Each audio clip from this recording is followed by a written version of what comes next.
महाराष्ट्र के नांदेड़ में एक सरकारी अस्पताल में एक दिन में 12 नवजात शिशुओं सहित कुल 24 मरीजों की मौत की खबर बेहद दुखद है।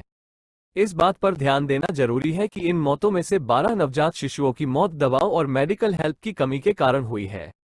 यह एक गंभीर आरोप है और यह महत्वपूर्ण है कि इन मौतों के कारण का पता लगाने और जिम्मेदार लोगों को जवाबदेह ठहराने के लिए गहन जांच की जाए। इन 24 मरीजों की मौत भारत में स्वास्थ्य सेवा की स्थिति पर गंभीर सवाल उठाती है। यह अस्वीकार्य है कि सरकारी अस्पताल में दवाओं और मेडिकल हेल्प की कमी के कारण नवजात शिशुओं की मौत हो रही है। भारत सरकार को सार्वजनिक अस्पतालों में स्वास्थ्य सेवा की गुणवत्ता में सुधार के लिए तत्काल कदम उठाने चाहिए, खासकर सबसे कमजोर आबादी जैसे नवजात शिशुओं और माताओं के लिए। मेरी संवेदनाएं मृतकों के परिवारों के साथ हैं। मुझे उम्मीद है कि उन्हें इस मुश्किल समय में जिस समर्थन की आवश्यकता है वो मिलेगा। ये तथ्य कि इन मौतों में से 12 नवजात शिशुओं की मौत हुई है वो विशेष रूप से हृदयविदारक है। हालांकि अस्पताल के डीन ने वयस्कों की मौत का कारण विभिन्न बीमारियां, ज्यादातर सांप के काटने, को बताया है। ये ध्यान रखना महत्वपूर्ण है कि नवजात शिशुओं की मौत का कारण दवाओं और चिकित्सा सहायता की कमी बताया गया है। यह एक गंभीर आरोप है और यह महत्वपूर्ण है कि इन मौतों के कारण का पता लगाने और जिम्मेदार लोगों को जवाबदेह ठहराने के लिए गहन जांच की जाए। इन 24 मरीजों की मौत भारत में स्वास्थ्य सेवा की स्थिति पर गंभीर सवाल उठाती है। यह अस्वीकार्य है कि सरकारी अस्पताल में दवाओं और चिकित्सा सहायता की कमी के कारण नवजात शिशुओं की मौत हो रही है।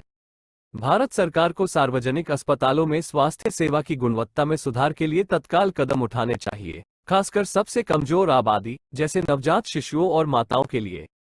मेरी संवेदनाएं मृतकों के परिवारों के साथ हैं। मुझे उम्मीद है कि उन्हें इस मुश्किल समय में जिस समर्थन की आवश्यकता है वो मिलेगा।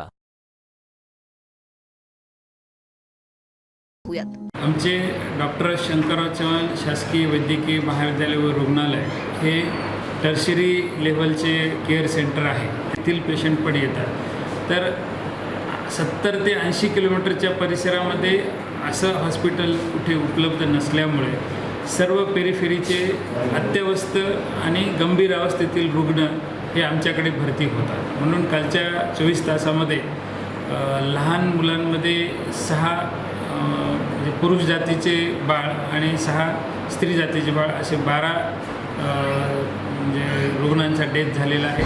त्याचप्रमाणे स्नेक बाईट, विषबाधा दुसरी म्हणजे जे ऑर्गॅनोफॉस्फरस पॉइझनिंग म्हणतो असे हे मेडिसिनच्या तिथे पण एक 12 झालेले आहेत। प्रमाणामध्ये बदल्या झाल्यामुळे थोडीफार अडचण निर्माण झाली, परंतु रुग्णसेवेमध्ये फारशी अडचण निर्माण झालेली नाही। कारण काही काळामध्ये जी हाफकिन ह्या संस्थेकडनं औषधांची खरेदी होणार होती तर ती झालेली नाही आहे। त्यामुळे एक थोडीफार अडचण निर्माण झाली।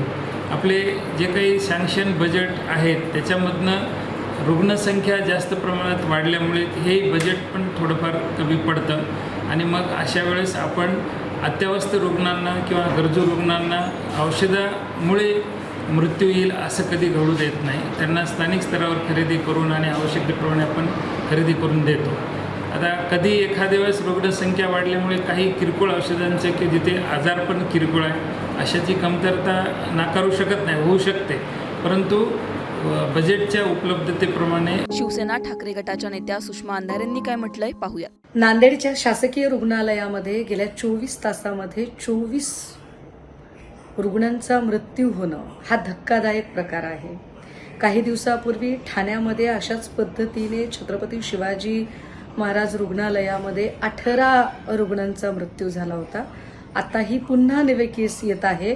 या एकूण सगळ्या घडामोडी पाहता आरोग्यमंत्री म्हणून तानाजी सावंत हे अयशस्वी तर ठरत आहेत, परंतु अशा आरोग्यमंत्र्याच्या हातात जर महाराष्ट्राचे आरोग्य दिले तर ही महाराष्ट्राच्यासाठी धोक्याची घंटा असेल। हे सन्मान्य मुख्यमंत्री महोदयांनी समजून घ्यावे आणि काय ते त्यात फेरबदल करावेत। कारण नंतर आम्ही मृताला 5 लाख रुपये मदत दिली, 10 लाख रुपये मदत दिली असे म्हणून गेलेला जीव परत येत नाही।